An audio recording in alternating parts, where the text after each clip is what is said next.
Bienvenidos a una edición más de Causa Justa. Estamos en el inicio del debate bastante profuso, por cierto, al interior no solamente del gremio de abogados, sino también al interior del Poder Judicial por la modificación reciente de artículos que tienen que ver, por un lado, del Código Procesal Civil en lo que hace a los juicios de desalojo, y por el otro lado, con respecto a la pretendida modificación del articulado del Código Penal que hace referencia a la estafa, y en donde nuevamente creemos nosotros aquí en Causa Justa, creemos como un programa que sigue los pasos de la Administración de Justicia, que siempre habla de la necesidad de un mejor servicio de justicia, que nuevamente estamos ante ejercicios inadecuados de modificación de una norma que es un cuerpo, introduciendo modificaciones particulares para pretender la solución de problemas generales, en donde estamos hablando de una introducción de elementos nuevos, tanto en el marco civil como en el marco penal, de dos figuras sensibles como son el soborno y la figura penal de la estafa, pretendiendo dar algún tipo de parcheo, porque al final de cuentas eso nomás va a ser de lo que hace al servicio de justicia, y no analizamos, seguimos sin analizar que la seguridad jurídica en nuestro Paraguay, querido, sufrido, nos va esencialmente como punto de eje con la modificación de las normas penales o de las normas civiles, tanto en su código procesal como en su estructura formal. Nos va por ese lado. Que se entienda de una buena vez por todas que es más el daño que el beneficio lo que se hace desde el Poder Legislativo al pretender la variación e incluso lograr la modificación de nuestros cuerpos normativos que hacen al día a día, no solamente de los justiciables, de los jueces, de los fiscales, de los ministros de la Corte, de todos. Por ende, se nos tiene que ya, o a quienes tienen poder de decisión en este país, se les tiene que ya entrar en la cabeza o se les tiene que modificar el chip en cuanto a que la seguridad jurídica que tanto dicen buscar comienza con la figura del magistrado.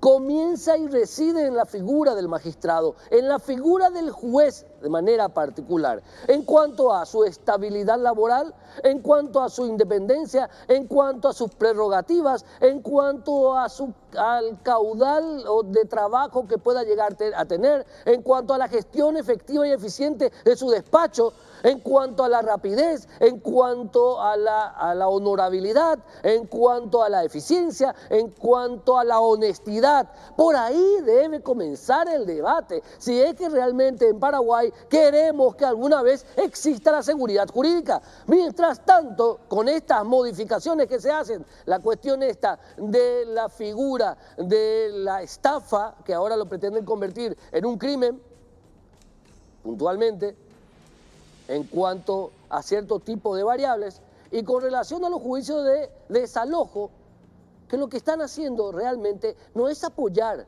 a la seguridad jurídica, lo están haciendo totalmente en contrario. Y a veces uno quiere pensar que lo hacen no de manera adrede, sino por una supina ignorancia. A la vuelta al corte, el primer tema del día de hoy.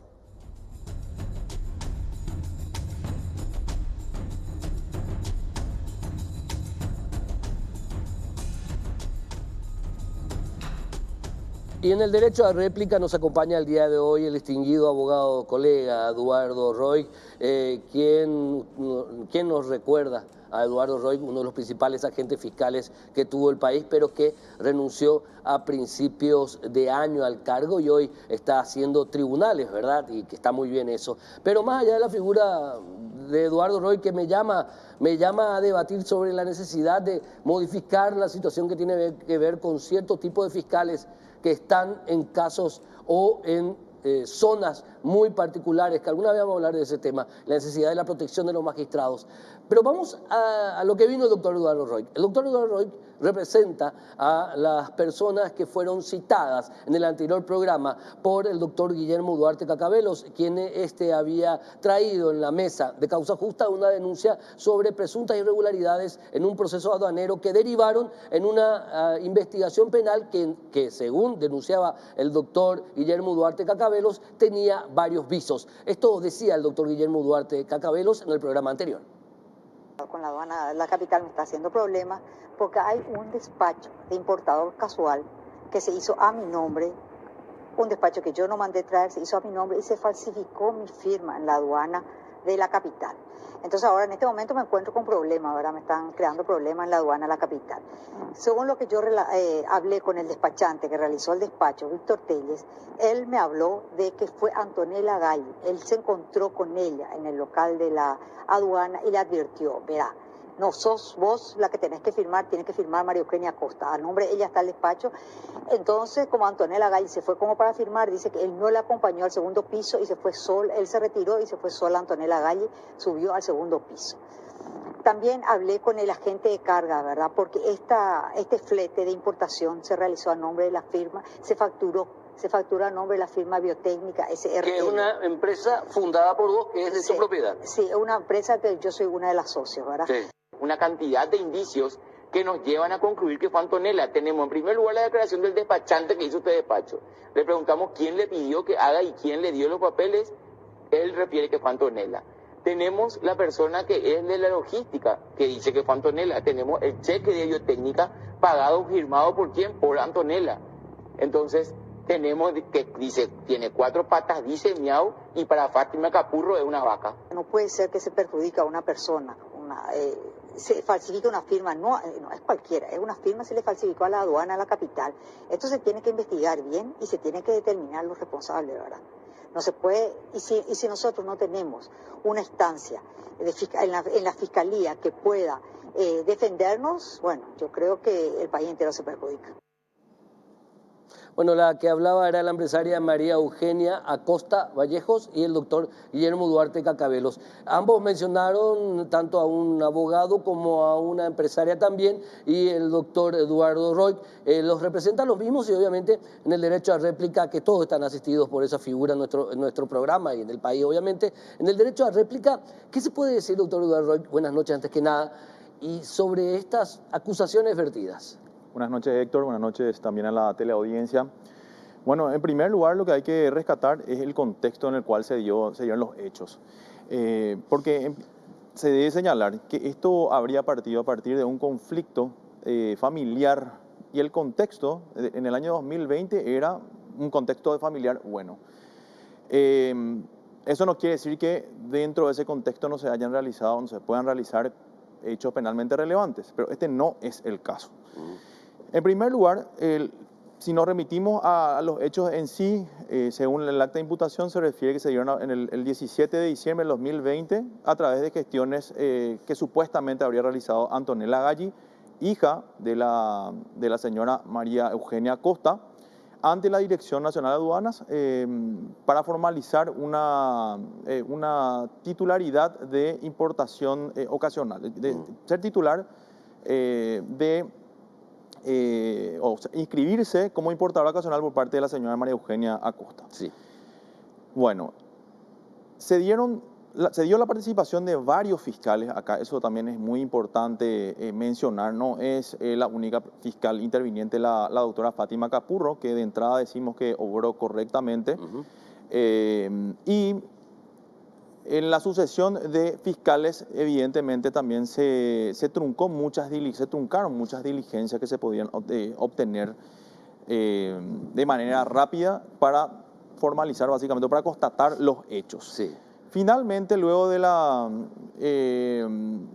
de suscribir 3 resoluciones de pericia, el Ministerio Público polarizó la discusión en 4 documentos que supuestamente son apócrifos y que no pertenecerían a la señora, puño y letra de la señora María Eugenia Acosta. En esto también, obviamente, hay que aclarar, porque está mal el zócalo, que el doctor Roig viene a representar tanto a la señora, que es hija de la señora María Eugenia Acosta Vallejos, Antonella Galli Acosta y Ricardo Sacián. Y hay Ricardo Sacián, que es su marido, que es también miembro suplente del Consejo de la Magistratura, abogado del foro también. A ellos los venís a representar. Y decías, o sea, ahí en el programa anterior decía, tanto la señora María Acosta, María Eugenia Acosta decía, mi firma fue la falsificada, y eso profundizaba que el doctor Guillermo Duarte decía que la hija de la señora Acosta es la señora Galli es la que presuntamente falsificó esa firma en el proceso de importación abierto en aduana. ¿Qué hay de Sí. cierto en eso? Y en primer lugar, no tenemos una pericia oficial realizada por el Ministerio Público con la calidad de tal que dé el soporte de bilateralidad y también de extensión de los sentidos de los aplicadores del derecho a los efectos de poder aseverar eso. Tenemos solamente una pericia particular que sirvió de sustento de denuncia y a la vez de la imputación. E inclusive señalo algo, solamente se realizaron respecto a 2 documentos, de los cuales el primero de ellos es el formulario de inscripción de importador ocasional ante la Dirección Nacional de Aduanas, que tenemos solamente una copia autenticada en el Ministerio Público, en el Laboratorio Forense específicamente, y en la propia pericia realizada de manera particular se señala firma estampada en un registro. Esto indica que básicamente la documentación a la cual accedió también el perito fue copia simple. Entonces, No se puede realizar sí. un peritaje sobre una copia simple, tienen que ser sobre un original. Exactamente. Ok. Asimismo, se solicitó en reiteradas ocasiones a la Dirección Nacional de Aduanas, eso no se remitió más que copias autenticadas. Eso hay que dejar bien en claro. Una de las fiscales que también intervino en el medio de este caso solicitó al laboratorio forense, específicamente a la perito designada por el laboratorio forense para realizar esta gestión, el trabajo pericial. Y la perito le señala que con la documentación obrante del laboratorio forense no se puede realizar la pericia.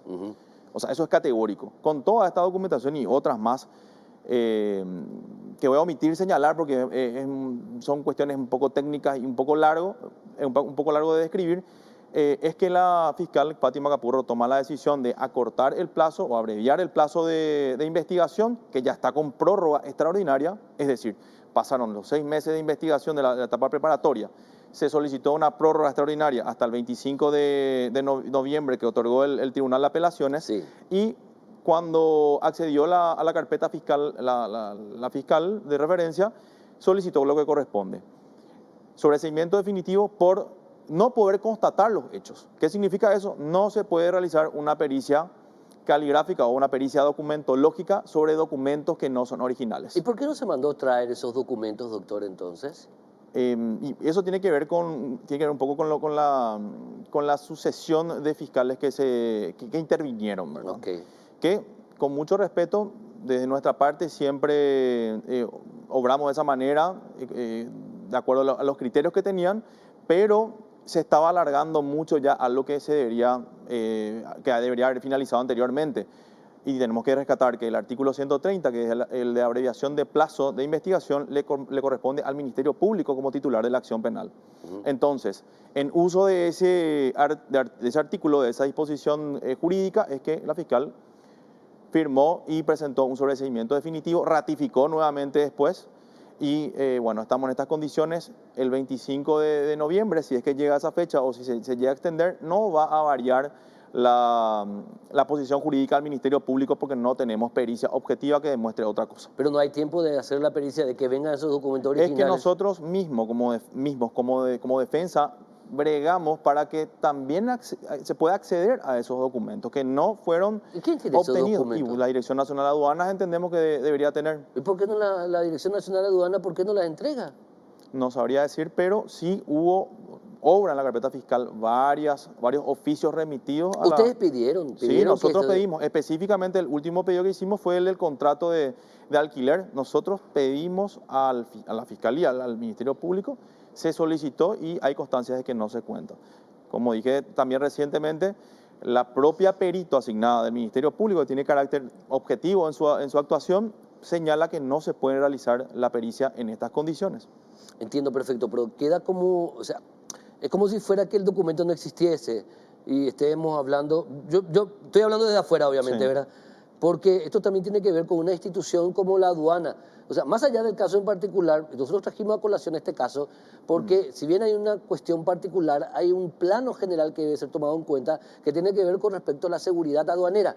Porque la acusación es grave, de que supuestamente se falsificaron documentos que tienen que ver, por ejemplo, con el sistema Sofía. Y vos sabés, doctor Roig, por favor, lo importante que es la seguridad jurídica, pero también la seguridad estructural aduanera para cualquier país que se pretenda considerar serio y que se diga que se falsifican documentos documentos que tienen que ver con un proceso aduanero, poco bien hace a esa imagen que queremos instalar de que somos realmente un país serio para atraer inversiones. ¿Cómo eso se puede subsanar? ¿Cómo es posible? Alguien en la Dirección Nacional de Aduana tiene que ser responsable de esto, de que nos entreguen los documentos para una pericia, doctor Rey. Sí, no, te lo dice un exfuncionario de la Dirección Nacional de Aduana. Es una de las instituciones, si no es la más, ¿cómo se dice? La que está más preparada. Sí, no, aparte de eso, es la que tiene bien estructurada a partir de su organigrama, sus funciones y sus procedimientos. Sí. Tenía certificación de calidad. Por lo tanto, yo creo que parte un poco por el hecho de dejar de utilizar el soporte papel, la documentación, y eso pasar todo a la base de datos del sistema Sofía, que ya tiene su crédito, y a partir de ahí entonces realizar las transacciones con seguridad, ¿verdad? Sí, pero doctor. Quizás desatiende un poco otros aspectos que tienen que ver con el ámbito jurisdiccional, por ejemplo. Trayendo a colación justamente uno de los procedimientos establecidos en la Dirección Nacional de Aduanas. En la resolución 80 del 2020 establece justamente que establece la obligación de las personas que van a realizar el registro de importadores, que se ocupen personalmente de realizar la firma de los libros o de la documentación. Tienen que ir personalmente. Personalmente. Eso también, ese es un tema que se tiene que tener en cuenta en este caso, en donde no tenemos una pericia hecha. No tenemos una pericia, no hay certificación de ninguna, de la existencia de documentos apócrifos, y mucho menos de que se atribuya esa responsabilidad a Antonella Galli. Finalmente, ¿cómo consideras las expresiones vertidas por tanto la señora María Eugenia Acosta Vallejos y el doctor Guillermo Duarte Cagabelo con respecto a tus representados, doctor Roy? Y bueno, y tengo que decir dos cosas. En primer lugar, hablé del contexto también. Hay que analizar un poco el contexto familiar en el cual se dio esto, lastimosamente. Estamos hablando, claro, de un hecho punible, que el bien jurídico protegido es la relación jurídica entre las personas, pero no podemos dejar de lado que es una importación que no supera los $1.000 la importación. O sea, no es algo que se realizó, digamos, como para enriquecerse o para perjudicar, digamos, las arcas del Estado. No es así. Eso no se dio de esa manera. Eso por un lado. Y también, por otro, y finalmente, tiene que ver con la suma de procedimientos generados en función a ese conflicto familiar. Como por ejemplo, también existe una denuncia realizada por parte de la hija en contrapartida, digamos, de todos estos hechos en contra de la madre, por la supuesta comisión del hecho punible de lesión de confianza en el ejercicio de su rol de administradora de la firma biotécnica SRL, en donde la hija, Antonella Galli, también es accionista. Sería socia cuotista. Ella es 16,6% tiene de las cuotas, y según la denuncia, ella no percibió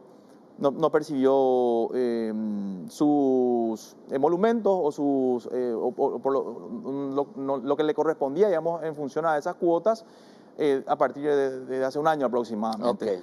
Y finalmente, discúlpame, Héctor, que sea más rápido, no quiero perderme en hablar de todos los detalles. La última cuestión es que los agentes fiscales deben ser respetados en sus decisiones. Si bien este ámbito pasa un poco para el conocimiento público de cómo y de control, digamos, también o para propiciar transparencia respecto a los operadores de justicia, yo puedo decir que en este caso la agente fiscal Fátima Capurro obró como tenía que obrar, con rigidez, con criterio y con soltura. Doctor Eduardo Roy, un placer tenerte de este lado, doctor Roy. Después de tantos años en la Fiscalía, ahora está, y bueno, te vamos a ver seguro mucho acá en Causa Justa, me imagino. Sí, siempre... Haciendo tribunales. Siempre esperando invitación de tu parte, Héctor. Para mí un gusto, te agradezco mucho. Dale, era el doctor Eduardo Roy en el cumplimiento de este derecho que tiene todo el mundo, obviamente, y acá lo protegemos y lo cuidamos, el derecho a la réplica. A la vuelta del corte, continuamos con más temas aquí en Causa Justa.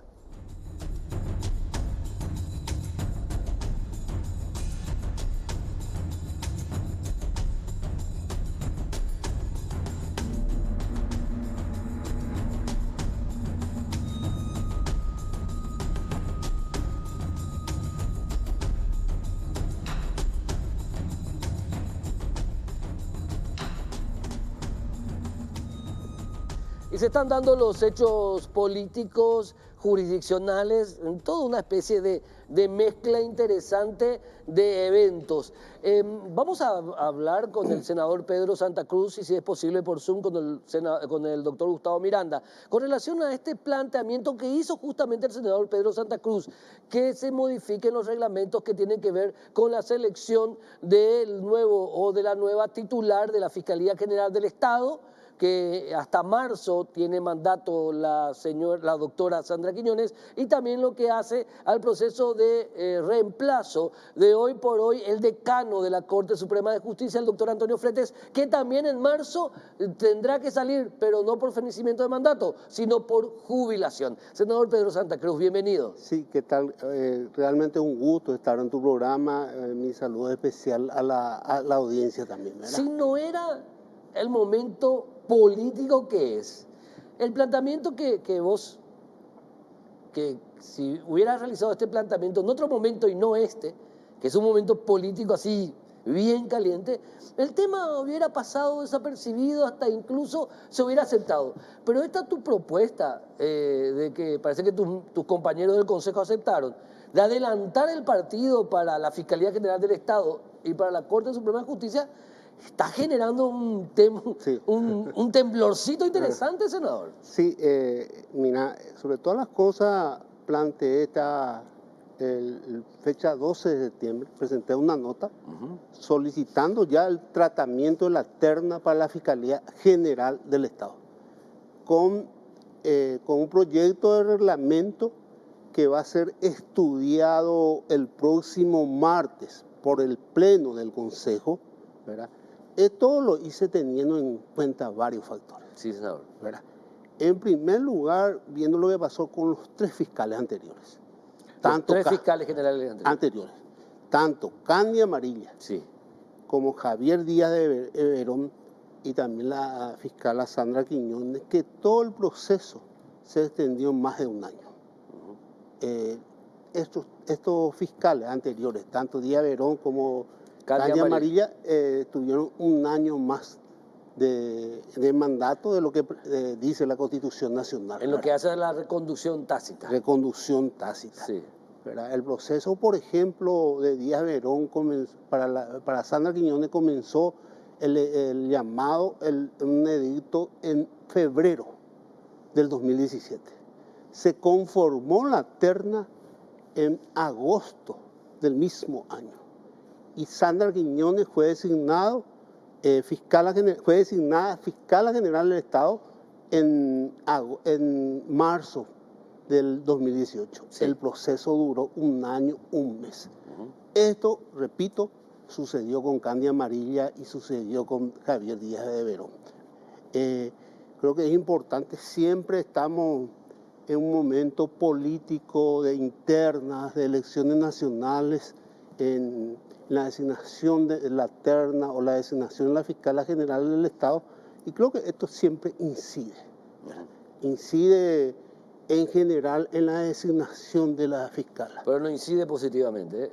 No positivamente, okay. Claro. Por eso lo que estoy diciendo esto, que en muchos casos esos fiscales respondían a sectores económicos o sectores políticos. Dame un segundo, le voy a dar la salutación pertinente al doctor Gustavo Miranda, recientemente integrado al Consejo de la Magistratura tras haber sido elegido por los docentes de las facultades de la Universidad Nacional en ese cargo tan relevante. ¿Cómo está, doctor Miranda? Bienvenido a Causa Justa nuevamente.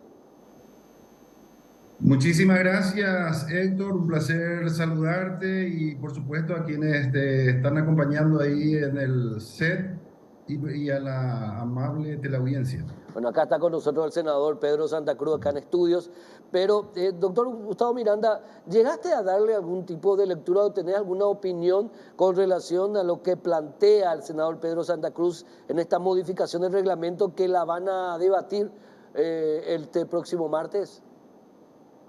Sí, un saludo muy especial al compañero senador Pedro Santa Cruz. Un gusto. Realmente, así como pudo seguramente ya él mencionar en la sesión anterior del Consejo de la Magistratura, hemos secundado la moción que ha presentado él mismo de este proyecto de reglamento que establece el proceso de selección para el cargo de fiscal general del Estado. Entonces, sí, vamos a estar estudiando, analizando en una sesión extraordinaria el próximo día martes, donde vamos a dar inicio a este estudio del proceso. ¿Qué parámetros tienen que ser tomados en cuenta para que el análisis sea lo suficientemente eficiente, el análisis de esta modificación del reglamento? Bueno, básicamente lo importante es establecer las reglas de juego y debe ser previa a la iniciación del proceso, obviamente. Entonces, por eso que es importante iniciar o adelantar este proceso con el estudio y consideración del reglamento correspondiente, que es lo que va a servir de base para las presentaciones correspondientes. Entonces nosotros tenemos que iniciar esto en el Consejo de la Magistratura, donde debemos de sentar las bases para el eventual llamado, que tenemos que fijar el tiempo que se daría. Eso va a ser objeto de un minucioso análisis, de un debate en el seno del Consejo y lógicamente dentro del marco del ordenamiento jurídico que regula la materia. Ahora, senador Pedro Santa Cruz, volviendo acá a estudios, ¿cuáles son los elementos principales de esta modificación planteada en este proyecto? Mira, sobre todas las cosas quiero señalar que el Consejo aprobó esto por unanimidad. O sea, no hubo ninguna disidencia para el estudio del reglamento. El proyecto de reglamento contempla, yo creo que estuvimos ya debatiendo mucho esto en el Consejo, no hay demasiada diferencia de lo que fue el proceso del Tribunal Electoral, tampoco la elección para la designación para la Corte, una cuestión que debatimos mucho ya sobre todas las cosas, la transparencia en el proceso, la participación ciudadana, que cada consejero pueda fundamentar sus calificaciones, sus decisiones públicamente, que cosa que no contemplaban los demás reglamentos anteriores, en este caso también de la Fiscalía. Lo que queremos es un proceso transparente, claro, con participación de la ciudadanía. Tenemos las audiencias públicas con participación ciudadana. Cada consejero tiene que fundamentar en la evaluación integral sus calificaciones.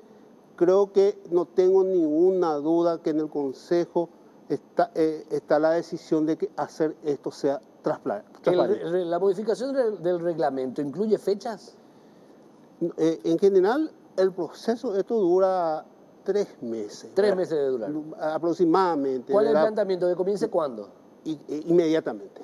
Inmediatamente al 4 de octubre. 2 meses y medio, 3 meses dura. Lo ideal es tener la terna a fines de noviembre y los primeros días de diciembre. El proceso depende de una serie de cuestiones como la cantidad de gente que se presentan, claro, porque hay audiencias públicas, hay examen, hay una serie de cuestiones que dependen seguramente de la cantidad de personas que se presenten. En la última, para la designación de Sandra Quiñones se presentaron 103 postulantes. Entonces va a tener su proceso, la publicación en medios que dura un mes, la presentación de documentos, las audiencias públicas, el proceso de fundamentación para la designación de la terna. Y creo que a fines de noviembre podemos tener ya una terna. Esa es la intención. Doctor Gustavo Miranda, no sé si estuvo escuchando la parte del senador Pedro Santa Cruz, tener una terna para reemplazar a Sandra Quiñones, eventualmente que ella no se presenta al cargo. De manera privada, según se sabe, dijo a su entorno que ella no se presentará a una renovación de su mandato o a una reelección de su mandato, pero bueno, eso está por verse aún. ¿Se puede? No habría mucho problema de hacer el proceso de integración, de llamado de integración de esta terna ya en estos meses? Bueno, bien lo ha fundamentado el proyectista en cuanto a las condiciones establecidas en este proyecto de reglamento, que primeramente tenemos que aclarar de que nuestro marco legal, en primer lugar, se sustenta en la ley 296/94, que crea el Consejo de la Magistratura y donde lastimosamente no se prevé la situación del fiscal general del Estado, sí, sí de la Corte Suprema de Justicia y de los miembros del Tribunal Superior de Justicia Electoral. Entonces, tenemos una pequeña laguna legal en ese sentido y debemos de integrar las normas. En el caso de las fechas establecidas hay una suerte de antecedente o de precedente del mismo Consejo de la Magistratura que señala la necesidad de convocar con 3 meses de anticipación al fenecimiento del mandato del cargo, así como en la Corte Suprema de Justicia, pero el de la Corte está bien establecido en la ley, que regula el funcionamiento del Consejo de la Magistratura y que se debe de convocar también o elaborar un reglamento específico para cada caso. Entonces, por analogía, probablemente se podría tratar la cuestión de los 3 meses de anticipación, pero tenemos que establecer dentro del marco legal. Es cierto, mencionabas también, Héctor, de que independientemente de quién sea la persona, el cargo, para el cargo está habilitada una persona para la reelección, pero obviamente por los condimentos políticos que se tiene y quién es el que designa, evidentemente que probablemente no se postulen más personas que ya no responden a un signo político determinado. Entonces, esas son cuestiones ya ajenas al funcionamiento del Consejo de la Magistratura, son candidaturas voluntarias y que respondan a los intereses, en su caso político. Pero lo que sí nosotros estamos contestes en iniciar este proceso de selección que se principia con el estudio y consideración del proyecto del reglamento. Doctor Gustavo Miranda, muchísimas gracias por este aporte en el debate. Vamos a estar atentísimos a lo que sesione el Consejo el próximo martes. Un abrazo. Muchas gracias, un saludo cordial para el doctor Pedro Santa Cruz, para vos, Héctor, y para la amable teleaudiencia. Un placer. Bueno, continuamos contigo en estudio, senador Pedro Santa Cruz. Plantea, no duda, sino otra visión de lo que hace a tu planteamiento. Mira, mi saludo también al doctor Miranda. Para mí no existe ninguna duda, ¿verdad? En eso, la Constitución Nacional no plantea ninguna fecha para empezar el proceso de selección. Lo mismo, la ley 1562 orgánica al Ministerio Público y también los reglamentos del Ministerio Público. En ese sentido, no, para mí no hay duda, ¿verdad? No se puede aplicar por analogía lo que dice la ley del Consejo, teniendo en cuenta que en la ley del Consejo habla de 3 meses antes de fenecer el mandato, Sí. En este caso la del doctor Fretes, sobre la Corte Suprema de Justicia. No habla sobre la Fiscalía General. En ningún caso se habla sobre la Fiscalía General. Creo que estamos en tiempo, estamos habilitados, las normas permiten, la Constitución Nacional permiten, los reglamentos, el reglamento de la Ley Orgánica del Ministerio Público, la 1566-2, lo mismo. Estamos en tiempo ya de elegir, teniendo en cuenta que fenece en marzo, ¿verdad? Ahora, lo de Antonio Fretes, sí, según la norma, comienza el llamado, se inicia 3 meses antes. 3 meses. Que sería, él se jubila en marzo, sería febrero, enero, diciembre. 10 de diciembre, porque creo que el 12 cumple su mandato Antonio Fretes. Se jubila. ¿verdad? Se jubila. Quiere decir que el 10 de a partir diciembre, del 10-12 ya estaríamos en el llamado lo de Antonio Fretes. lo de Antonio Fretes. Sí. Pero la idea tuya, y hay otros miembros del Consejo que te apoyan, de que la terna esté lista para primeros días de diciembre. Yo lo que puedo hablar, que la mayoría apoyan eso, ¿verdad? La mayor parte, porque no existe restricción, no existe una norma legal en contra ni la Constitución Nacional, ¿verdad? ¿Qué otra modificación interesante tiene, además de, no sé si modificaciones, sino adelantamiento de los tiempos?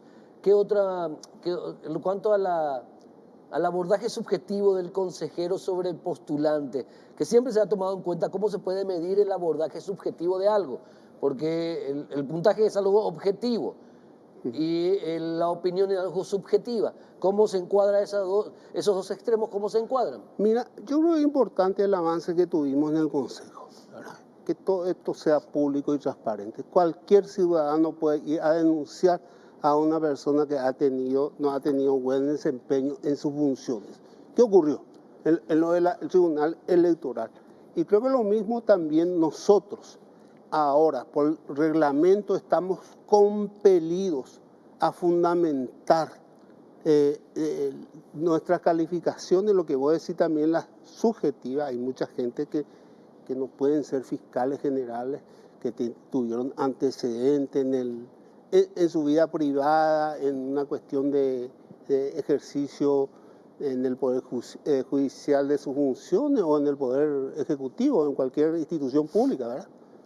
Creo que esto está salvado con la fundamentación, ¿verdad? Anteriormente no se fundamentaba, la calificación era secreta y se prestaba a maniobras. Ahora, eso va a diferenciarse ahora. Sí. Esa calificación subjetiva, la opinión que se forme el consejero sobre el postulante. Sí. Mira, yo, Pedro Arturo Santa Cruz, miembro del Consejo, le califico hasta 20 puntos de esa calificación subjetiva a Juan Pérez. 18 puntos por esto, o 15 puntos por estos antecedentes, y también la diferencia grande es que esa opinión subjetiva se hace público. ¿Verdad? Se hace público, que anteriormente no sucedía. Creo que fue un logro del Consejo esa situación. Es importante señalar eso, ¿verdad? Y a viva voz para más. A viva voz, o sea, uno estando en presencia de la gente abierto a los medios de comunicación, uno fundamenta su calificación subjetiva, como decís, ¿verdad? La calificación integral que le llamamos nosotros. Quiero nomás imaginarme lo que va a ser todo este proceso dentro, si bien siempre se coinciden las elecciones de los fiscales generales con tiempos electorales, yo creo que este tiempo electoral es diferente a otros tiempos electorales por todo lo que está en juego, ¿verdad? Por todo lo que rodea. Pero yo me imagino lo que va a ser, porque la elección general es el 18 de diciembre. La elección interna, que parece una elección general realmente, porque todos estamos llamados. Es una elección general. Es una elección general. La de 18 de diciembre no es interna, es una elección general. Con la concertación, sí, con son 4 millones de personas estamos llamadas a votar, más o menos. Así mismo. Bueno, me imagino nomás, el lunes antes de ese 18 de diciembre, o el martes antes de ese 18 de diciembre, que salga la terna para la Fiscalía General del Estado. Qué verdadero temón va a ser. ¿Cómo finalizamos tu abordaje? ¿Estás seguro, estás confiado de que este reglamento va a ser modificado finalmente, senador? Sí, yo tengo una seguridad, porque en general este reglamento ya recoge lo del Tribunal Electoral y de la Corte Suprema de Justicia anterior. Es una cuestión ya prácticamente que nosotros ya tenemos abordado esas situaciones que estoy diciendo. Lo otro, lo ideal es lo máximo. La primera semana de diciembre tener esa terna. Perfecto. ¿Verdad? Mucho antes de las elecciones, por lo menos unos 15, 20... ya tiene que parar. Tu opinión, tiene que estar lista la terna. Tiene que estar lista la terna. Y en camino la convocatoria a la terna para reemplazar a Antonio Fletes. Así mismo. Perfecto. Senador Pedro Santa Cruz, un placer hablar contigo como siempre. Gracias, Héctor. Mira, estamos tratando esto de que sea transparente, tenemos la superintendencia, las afiliaciones. Creo que estamos tratando de hacer un buen trabajo en el Consejo. Perfecto, gracias. Era el senador Pedro Santa Cruz, miembro del Consejo de la Magistratura, este tema que va a dar mucho que hablar, mucha tela se ha de cortar y ni siquiera todavía escuchamos a los gremios de magistrados, por ejemplo, o a los gremios de abogados. Vamos a ver qué ellos dicen con respecto a lo que se está cociendo en el Consejo de la Magistratura. A la vuelta al corte, el último tema del día de hoy, pero no por eso menos importante. ¿Qué pasa con nuestros hijos, nuestros menores de edad? ¿Qué pasa con ellos y las redes sociales? A la vuelta del corte.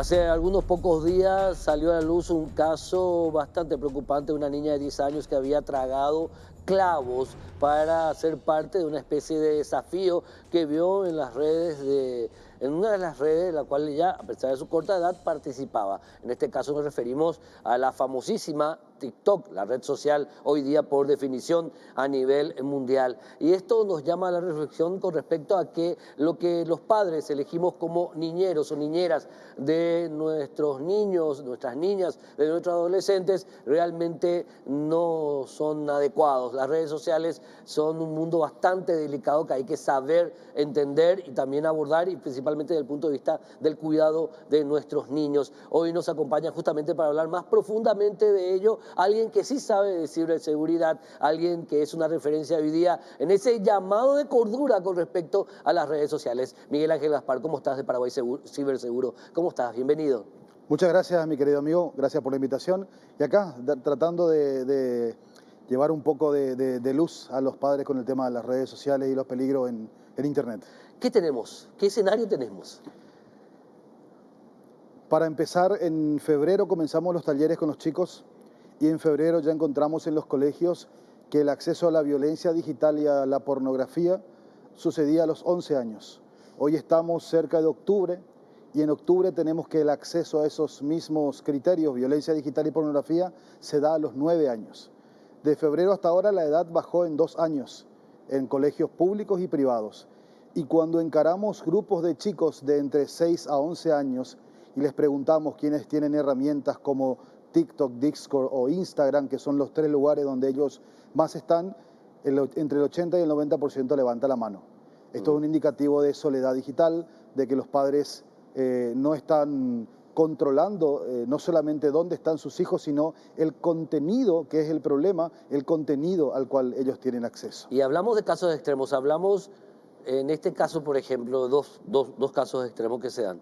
Famosos challenger, ¿verdad? Para ser parte de una comunidad, no sé qué tipo de personas enfermas te piden que hagas esto o aquello. Y en segundo lugar, el acceso a pederastas, a pedófilos. Claro. Mire, un padre nos preguntó hace un par de meses cuántos challenges, cuántos desafíos había. Y yo le digo, no le puedo responder eso y le explico por qué. Allá por julio o agosto, en un colegio de Fernando de la Mora, un adolescente de 17 años estaba saltando y le pidió a un compañero que encienda el ventilador de techo para poder pegar el cabezazo en medio de las aletas. El compañero de aula, por supuesto, puso el ventilador a todo lo que daba y terminó produciendo un corte en el cuero cabelludo. Eso fue a las 10 menos 10. A las 10:20, ese desafío ya se estaba replicando en Ciudad del Este. Así funciona. A veces ni siquiera es un desafío que sea viral en todo el mundo, sino a lo que se genera en el momento. Y dentro de la viralidad, las cosas más peligrosas que tenemos están, por ejemplo, este Show Me Your Underwear, muéstrame tus calzones, en donde nenitos de 9 años le bajan el pantalón a los compañeritos, le sacan una foto cuando quedan en calzoncillo y hacen meme y sticker de la foto y la pasan en sus grupos de WhatsApp. Entonces, esos son los puntos de abordaje donde después las criaturas llegan a la casa en un estado de tristeza, de depresión, y como no conversan tampoco los padres, no saben exactamente qué tan peligroso y profundo es lo que le está pasando a ese chico. Y es peligroso y muy profundo, demasiado. Mire, hemos tenido casos en donde en una treintena de colegios en el país han utilizado una herramienta de recursos humanos que sirve para hacer encuestas anónimas. Por lo tanto, quien se registra la herramienta es anónimo, y ellos han empezado a humillar a compañeros allí, y una de estas niñas cuando llega a la casa encuentra que tiene 6.800 referencias de personas desconocidas a una foto de ella en donde estaba en una mala postura. Pero lo peor de todo es que eso no se puede bajar, hay que hacer todo el proceso de una denuncia y esperar que el sistema judicial reaccione para pedirle a la plataforma norteamericana que bajen ese sitio. Imagínese lo que le pasa a ese niño, a esa niña, cuando tiene que esperar un poco de justicia y estos sitios de humillaciones están en el aire. Es literalmente, hoy los padres estamos haciendo, le agarramos a nuestro, es como si fuera que en los años 80 le llevamos a nuestro niño o nuestra niña, le llevamos... De la mano para cruzar la calle. No, de la mano le llevamos a X zona roja y le decimos, acá vas a estar bien vos. Sí, exactamente. O sea, le dejamos totalmente expuestos. Nosotros tenemos un término para eso y le llamamos niños en situación de internet, así como niños en situación de calle. Ahora hay que hablar de niños en situación de internet. Exactamente. Lo que pasa es que primero los padres no quieren entender dos cosas. Lo primero que tienen que entender los padres, y que a ellos les parece un chiste o que tanto estamos en Paraguay, es que hay un problema legal. Si el dueño de la plataforma te dice, esto no es para niños, ¿qué miércoles hacen tus niños ahí? Ahí ya tenemos un problema legal. Aparte, las pocas leyes que tenemos en Paraguay, la 1680, artículo 32, que prohíbe la venta de internet sin filtro o de videojuegos nocivos, y la ley 5653 contra contenido nocivo en internet, hace que ese contenido al que están expuestos los chicos sea una exposición ilegal por parte de los padres. Y lo otro que los padres no quieren entender o dimensionar es que lo digital también es real. Y que cuando ellos están dando a los chicos la posibilidad de estar en una plataforma donde hay miles de millones de personas detrás, le están poniendo servido en plato a un pederasta, a un pedófilo, la foto del hijo, video del hijo, acceso a la cámara del hijo, acceso a ubicación de dónde está el hijo, y eso es algo que tenemos que aprender a proteger, a dejar de hacer y a entender que estamos exponiendo demasiado a los menores. ¿Qué hacer entonces? Dos caminos. Primero, mediación parental. Mediación parental es sentarte con tu hijo, hablar, acompañarlo. Para eso hay que capacitarse. El padre que no quiera capacitarse en internet va muerto.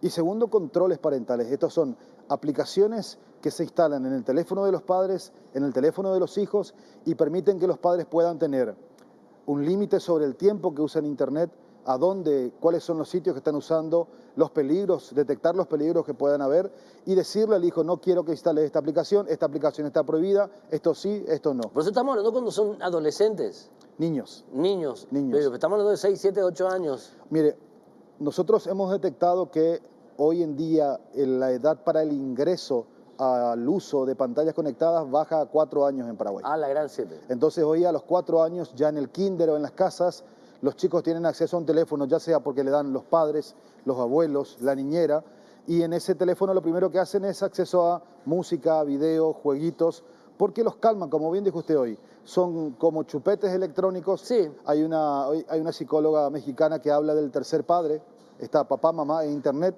y por lo general siempre son dos padres contra uno. E internet va a estar siempre al lado del padre que le quiere dar todo, pero sin medidas.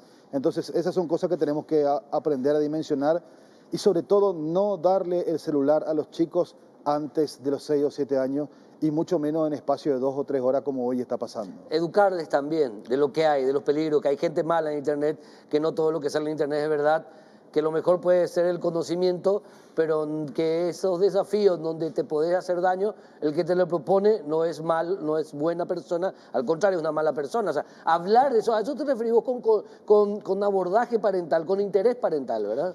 En la mediación parental nosotros le enseñamos a los padres, por más que vos hagas el taller, compres el mejor control parental, eso no le va a salvar a tu hijo de que le pase algo. Sí. Le van a enviar fotos, le van a enviar videos, van a tratar de que prenda su cámara, van a tratar de vulnerarlo.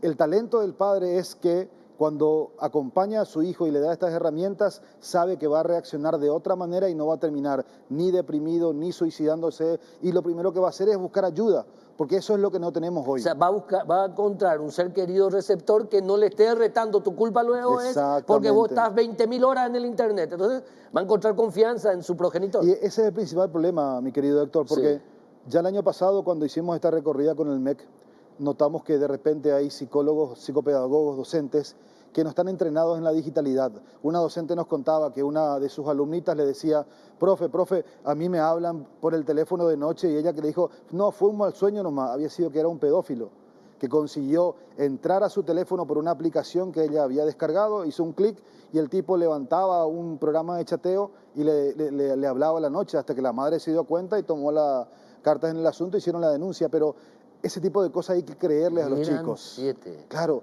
porque les pasa. Y de ese extremo pasamos al otro extremo. Hay tanta soledad en el tema de los chicos en internet que estamos en el hecho de que los chicos se convierten en maltratadores de sus padres. Registramos 40 casos de maltrato filioparental.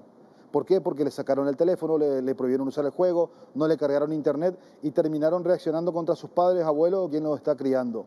Entonces, hay muchas cosas que empezar a hablar como sociedad y como le dijimos a Mazzoleni en aquella oportunidad, y creo que fue acá mismo, tenemos que hacer de esto un problema de salud pública. Esto tiene que empezar a hablarse del prejardín, a los docentes, a los padres, a los chicos, cambiar la grilla educativa en cuanto a seguridad. Porque hoy día es digital, el mundo es digital. No el podemos- mundo, en el mundo digital, así como en el mundo real, encontrás cosas bellísimas como cosas absolutamente asquerosas. Es así, o sea, uno no puede pensar, mi querido Miguel Ángel, que en la internet, por ser internet, no sé por qué tenemos esa idea, mucha gente, todo es lindo, al contrario. Totalmente. Al contrario, o sea, hay peligro por Lo que todos pasa lados. es que es la oferta. Como yo le digo siempre a los docentes y a veces se enojan conmigo. Mientras vos tengas docentes y colegios que están tonteando con Paint y la calculadora en horario de clase, y eso es su clase de computación, y tenemos otros docentes que le permiten a los chicos conocer realidad aumentada con herramientas gratuitas, y los chicos, ¿dónde se van a aburrir menos? Porque el problema es el aburrimiento. La oferta que le dan los padres que no están en casa y la oferta que le dan los docentes con clases aburridas hacen que los chicos terminen perteneciendo a Internet porque allí está su grupo. Y recordemos, el ser humano prefiere pertenecer a un grupo antes que tener la razón. Y ese sentido de pertenencia es lo que marca el éxito de los challenges. Lo que pasó con los colegios a principio de año, y eso se lo dije a los fiscales, primero pasó en las redes, después pasó en los colegios. Sí. Los desafíos fueron todos intercolegiales. Y vamos a escuchar cosas más grosas todavía. Entonces, tenemos que ocuparnos de acompañar a nuestros hijos en Internet. Simple, nada más simple que eso. Así como no vamos a permitir que dejarlo solo a nuestro niño o nuestra niña en un descampado, en un tugurio, en un, no sé, en alguna zona roja, ¿verdad? Jamás le vamos a dejar solos a ellos. Ahí, en lo digital sí lo estamos haciendo directamente. Totalmente. Y hoy día hay tantas ofertas gratuitas para que Internet se convierta en una gran herramienta para el aprendizaje. Porque el aprendizaje es algo que se resintió mucho en la pandemia y no estamos hablando de eso. Perfecto. 2 años en los cuales el rendimiento académico fue por el suelo, chicos de 11 o 12 años que no leen de corrido y no interpretan lo que están leyendo. Daño Entonces, tremendo. más allá de todo esto que está aparejado a la ciberadicción, tenemos el problema del rendimiento académico. Ahora, yo por último ya me están retando, ¿verdad? Pero es muy interesante, te vamos a tener obviamente, porque hay que abordar más seguida, de manera más seguida esto. La cuestión, ¿qué herramientas, por ejemplo, hay para el control parental? Más allá del diálogo con el niño, con la niña, ¿qué herramientas proponés vos? Para la gente que tiene Android, lo más sencillo es Google Family Link, que es gratuito hasta 5 dispositivos. La gente que tiene Apple, el control parental de Apple también es muy bueno, requiere que ambos extremos sean Apple, iOS.